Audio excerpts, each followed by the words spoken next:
how did England beat Australia in a pink ball test match? Rain? How's rain get out? That would draw the test. You know what? Mitchell Starc's been a little bit upset about this. Have you followed any of this? He's not happy that it's not in Adelaide. Oh, really? Yeah, they've only ever lost he once. Has. Yes, he has. He's just had a little part. He said basically they've put finances in front of cricket, as if it's the first time he's noticed them ever doing that before. That's never happened before. The only pink ball test they've ever lost was at the Gabba. Mind you, it was a bit of a shootout game and they probably still should have won that. That was the one against the West Indies, a low-scoring game against the West Indies. But I think there is an element of why would we play here? It's very, very hard. It's not, I think we all focus on Starc when we go to the pink ball games, right? But if you look at it, it's not just Starc. I think Head and Marnus are incredible against the pink ball when they bat as well. And all the Australian bowlers like bowling with the pink ball as well. So it is a bit of a swarm mentality of you've got all these different people coming in together that make it so good. But it's really tough. I think their best chance is the fact it's not in Adelaide. But other than that, it's very tough. The thing I would say about Australia, I did a piece recently about the history of every time England have won in Australia. And I also looked at a lot of the series that they lost as well. You notice how often like 4 players can beat you in Australia. You know, it's like Haddon, you know, Haddon or Hussey or, you know, whoever else it would be, Mitchell Johnson. And but you could say that in the first test as well.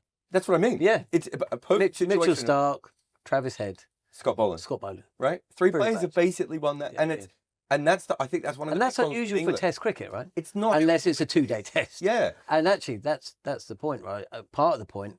Pink ball tests are usually shorter, so that allows for less individuals needed to win a test match, I suppose. I just think there's more Australian players who are, you know, who can be damaging with that pink ball than England have. Even if you could still, England might lose this series 4-1, you could still make an argument that as an overall team, they may be pound for pound better. But it doesn't matter because Australia's going to have 3 or 4 players. So you're going to have to go up against about 5 or 6 guys who love that pink ball. They've played with it. They've won. Why do they love it so much? They play with it. So it's just that. I mean, Jamie Smith has never played a pink ball game. How many matches have England played with the pink ball? Is it 5 or 6? They played 1 at home. It's a handful. It's a handful of matches. They played a couple of Ashes test matches. I think England might have played the second most day-night game. Well, they lost a 2-day test against India. They played 1 at home. They've lost both pink ball tests in Australia. Yeah. They were bowled out cheaply in...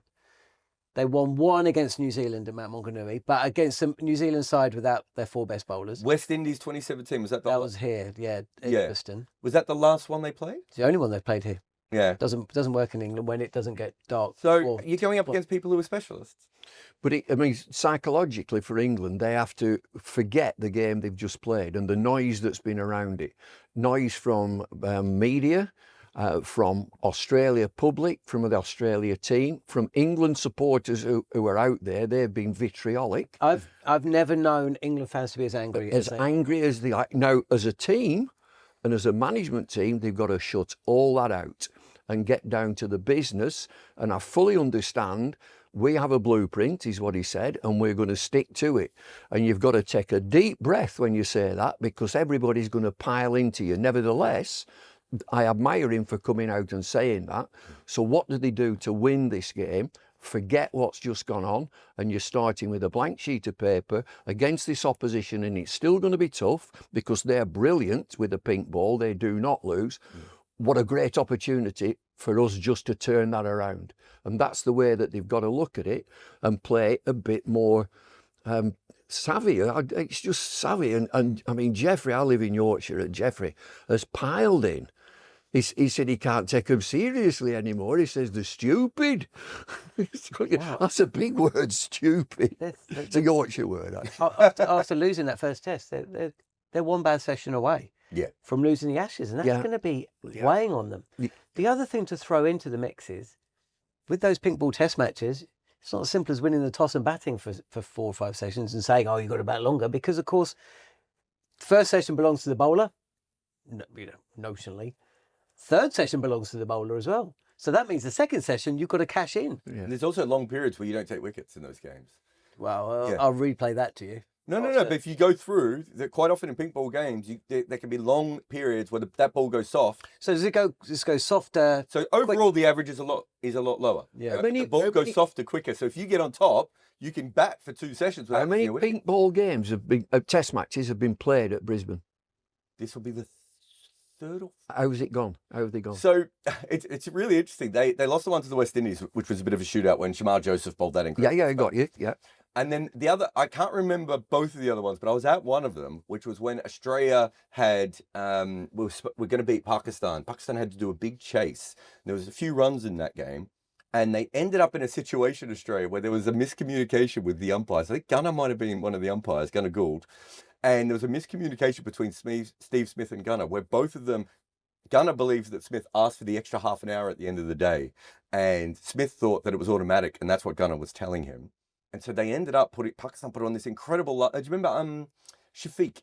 Yes. Yeah, it was probably the best thing he ever did in Test cricket. He put on this great partnership, and it looked like they were going to chase down, I want to say around 400-ish, because the Australian bowlers got exhausted because they had to bowl for a long period with a soft ball.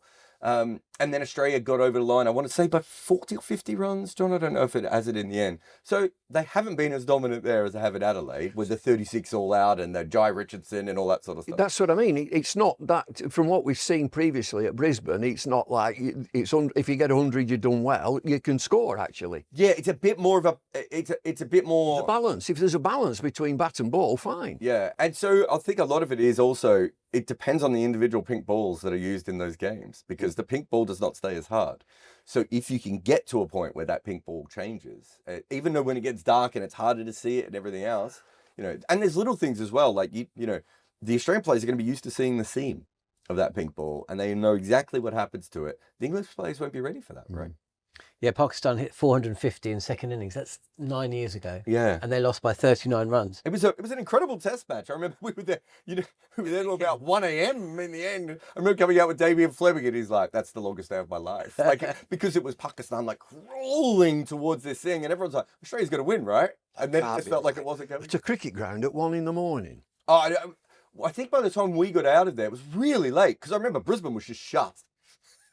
I know I've done IPL matches and commentated on IPL matches, and I've been leaving at 12:30 at night. Yeah, I just remember, what am I doing here? I remember there was no taxis. That was probably at the start of Uber. There was no. Do you know what I mean? Yeah. Brisbane, well, the Gabba isn't exactly central.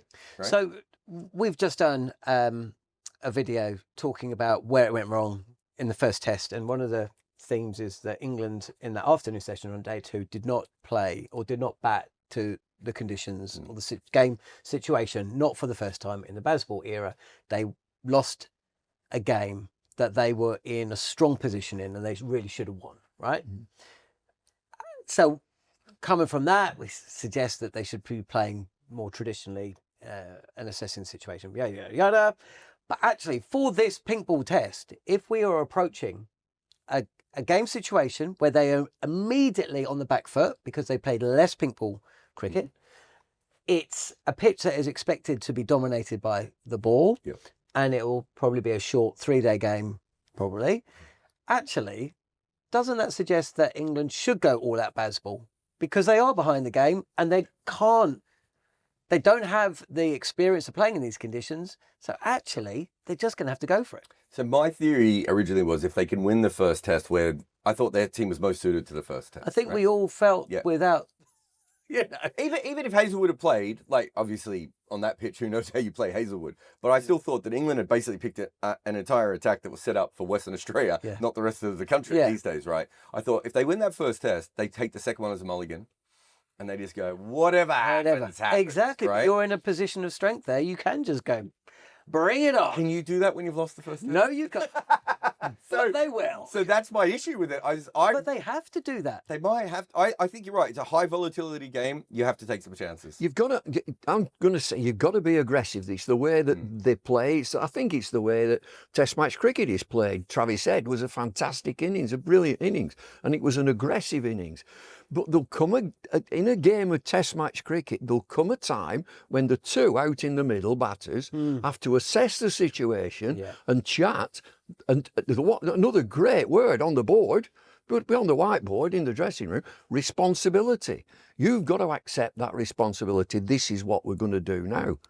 You mentioned the word percentages. Work it out, lads. Yeah. Just work it out. No, I agree. So who bowls for England in that Gabba test, if it's up to you? Oh, gosh. Well, is that not their best bowling lineup? Yeah. To just roll it back. Bumble? I think they'll leave one of the quicks out, one of the... pink ball test? Wood and Archer. That's the thing. The last two Ashes, the pink ball test has been seen as the chance for England. Yeah. Can you remember? Yeah. Well, now it's like, they can't win that one. What we've seen before is, there's no fatigue. They've had a good 10 days off. I wouldn't be at all surprised if what we've seen before, you got us into this mess, you get us out, same team. I wouldn't be at all surprised. I think also, this is the issue, is that pink ball tests are generally more skilled. That's why you're talking about the sort of Broad Anderson in a pink ball test, give you a big chance, right? This is the problem with the English attack, is I know he loves Atkinson more than anyone ever has, but Atkinson basically just runs up and bowls the same delivery over and over again, right? So does Boland. The difference with Boland is that Boland can do multiple things, and we have seen that in his career. He's a 36-year-old who can change length, who can change.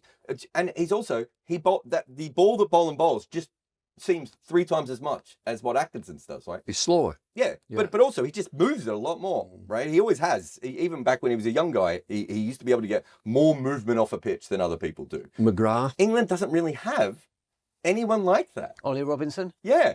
I mean, Ollie Robinson. Jimmy Anderson. Yeah. Well, Jimmy Anderson. I mean, there's a real case for the fact that if cricket was played like football or like other league, you would have kept Jimmy Anderson around and just be like, we only need you for a couple of games, right? We're going to pay you. It's a bit of a pay cut, but we'll get you on the back end. We'll sort you out eventually. This is the game that we need you for. You see India in the same situation, right? Where India's like, do you know what would be handy on this last wicket? Ashwin. Why did he retire? Because he was told he was no longer in their plans for the next 10 months. Well, why do you give up talent like that? You come to that pink ball test and no matter what you think about cricket, Jimmy Anderson is probably in the best 3 fast bowlers to be bowling with that pink ball for England, right?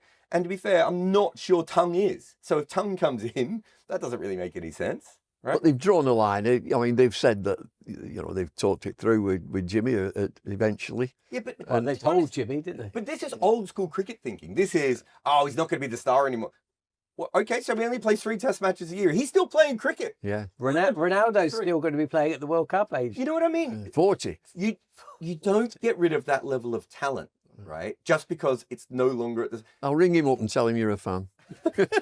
Does this come down to the fact that for all the long-term thinking and the Jimmy Anderson decision was one that would have been, credit where credit's due, I don't think it would have been done under maybe other regimes, rightly or wrongly. A big decision was made, a painful decision, and a really, really difficult one. If it was right or wrong, we can talk about that, discuss that. Can I in fact, we are going to discuss that because... Can I just jump in? Forget 42. Forget that number. Forget the number. Yeah. He's as fit as a fiddle. He's a freak in that regard. And he's one of the best bowlers around. Forget 42. Me and Paul Allett were at a charity event and we had Jimmy as a guest. And Paul, he said, now that you're 42 and how long are you going to... He said, can I just stop you there? Forget talking about my age. I'll tell you when I've had enough. I said, I enjoy it. I like playing cricket and I'm going to play for Lancashire. And I'll let you know when I've had enough, when I'm not enjoying it. I'm fit. Yeah. And he just left it at that. And so I think that's my point of there are guys at 34 who are done and there are guys at 42 who are not done. And so all you have to say is, we don't need you every test match. Doesn't this also come back to the fact that the pitches that England were expecting to play are not the pitches that Australia have been producing for 2 or 3 years? And possibly, if England had realised that 2 years ago, they might have kept Jimmy on. But they had to have. These pitches have been going... Look at that bowling attack. That does not suggest to me that England have gone to Australia thinking we need to select a team based on English-style pitches. Didn't you think the last Ashes these wickets were like this as well? Yeah. So they knew last Ashes... But hang on, they dropped Anderson and Broad. I know. But you see what I'm saying? Like, they knew last Ashes that the pitches had changed in Australia. But by and large, you're going to get pace and bounce that you don't see in the UK. But that's not what's killing people in Australia at the moment. It's the Boland seam, right? It's the Hazelwood seam. So Hazelwood, And not the Anderson swing. Yeah, Anderson, but he's a seamer now, isn't he? Right? Yeah. Like, you know, so if you look at Hazelwood, the last couple of years, he's been unplayable, Bumble, and it's because the wickets are now getting lateral movement. So it's not the pace and the bounce of Hazelwood that was getting wickets, it's the lateral movement. What's the country that produces the most bowlers who get lateral movement on earth? UK. So how many bowls have they taken home? Atkinson doesn't get a lot of lateral movement. Right? Mark Wood doesn't get a lot of lateral movement. Bryden Cars doesn't get a lot of lateral movement. Josh Tongue doesn't get a lot of... Do you want me to keep going here? Yes. Do you know who does? Jimmy Anderson. Call him up.